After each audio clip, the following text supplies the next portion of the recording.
Hey, what's up, everybody? Welcome back to my channel. My name is Timisha, also known as Mrs. Coda. So today I'm going to bring you my top exercises for a hemiplegic arm. This video is going to be focused towards exercises. There's quite a few you can do, but I'm going to give you my top. And the next video will be really focused on ADLs based. So I wanted to just kind of separate that because there's so much to show. So I'm going to first show you guys my top exercises for a hemiplegic arm and how you can rehabilitate that. And then I'm going to take you through um, kind of ADLs that you can do, functional activities that you can do with someone that has a hemiplegic arm. Now keep in mind, every patient is different. Every stroke is different. Their functions are also different. So someone might be completely limited, whereas others may have some movements. So you have to be able to distinguish where your patient is at. But I'm just going to kind of give you just a well-rounded exercises, and then you can pick and choose which ones you'd like to try or which ones will work best for you and your patient. All right, so let's not waste any time. Let's jump right into the video. All right.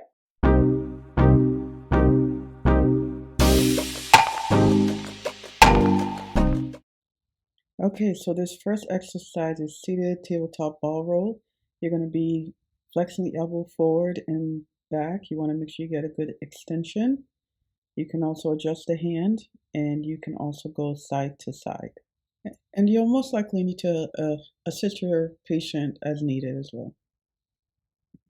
Okay, so number 2 is seated tabletop ball squeezes. The elbow supported, and of course you're going to continue to assist your patient, but they're going to squeeze the ball and then relax.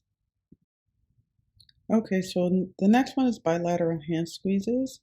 The forearms are supported, and you just squeeze and relax. Again, will continue to assist as needed. Okay, number 4 is hand over hand compression. You're pressing the ball into the table. You can also instruct your patient to lean into the movement. Okay, so we're still in the seated position. So what we're doing now is we're going to be flexing and extending. It's very important that you try to get those elbows as straight as you possibly can while still assisting. Okay, so number 6 is tabletop towel glides. You can have your patient either lean into the glide or just simply flex their arm. So you see me leaning in now and coming back, and then you just see me switch it up. So you can go whatever direction you choose. You're going to most likely need to help guide them with the towel and support the extremity. Also, keep in mind, guys, this is in no particular order. This is just, the exercises that I'm recommending. Okay, so number 7 is the seated physio ball rolls, and you saw me just show you the ball.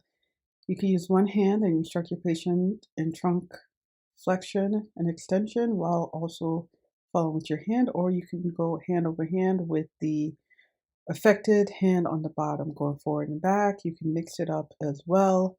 You can have them go side to side, whatever you choose. You just go ahead and you instruct them and help them as needed. Okay, guys, so now we moved into progression. This is the standing physio ball rolls. You have it more on the affected side, rolling side to side, and you're going to pretty much be behind them, making sure that they're safe as they do this activity, assist them as needed. If you feel like, you know what, I don't have the amount of control I want, you can actually have the ball just move right into the center, and then you can be on their affected side as they shift their weight forward and side to side, whichever direction you instruct them in. Just focusing on making sure they're safe, assisting them as they go through the movements.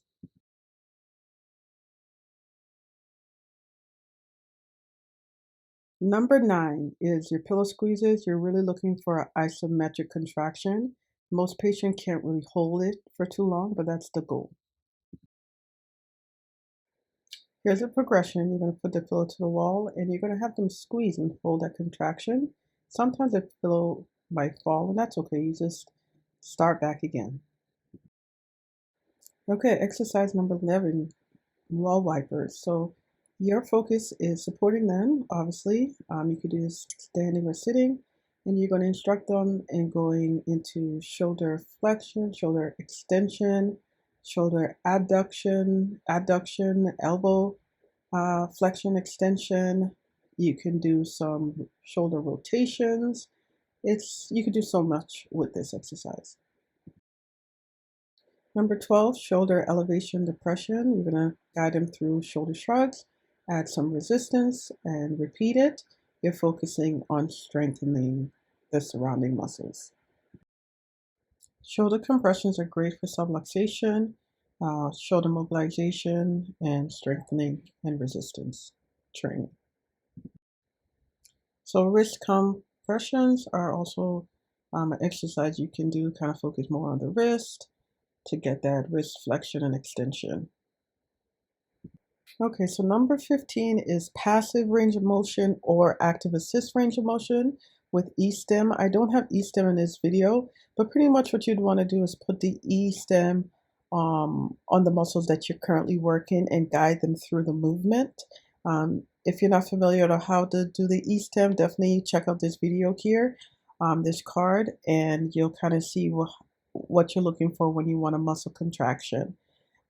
Again, you see me working from proximal to distal.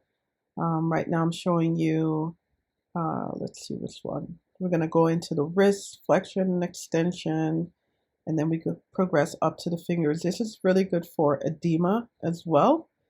But you always want to make sure you're doing range of motion, basic range of motion exercises.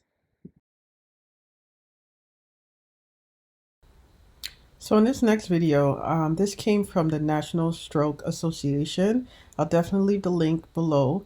But this is such a great exercise, and I've done it quite a bit with patients in the past, where you can be sitting like how he is, and you're actually weight bearing through the hand. You're going into extension, back down to flexion. You can also do that seated as well.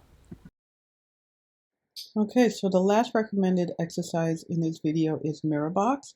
This is a great exercise for hemiplegic arm, and you're working on something called neuroplasticity training, which is creating new neural pathways in the brain to assist with movement. So what you would do is instruct your patient to do movements with their strong arm while looking in the mirror, and it kind of gives them that feeling as if they're using both extremities. So it's really cool, and this is a good gateway into part 2, which I'm going to focus on ADLs with a hemiplegic arm. So I hope this video is helpful.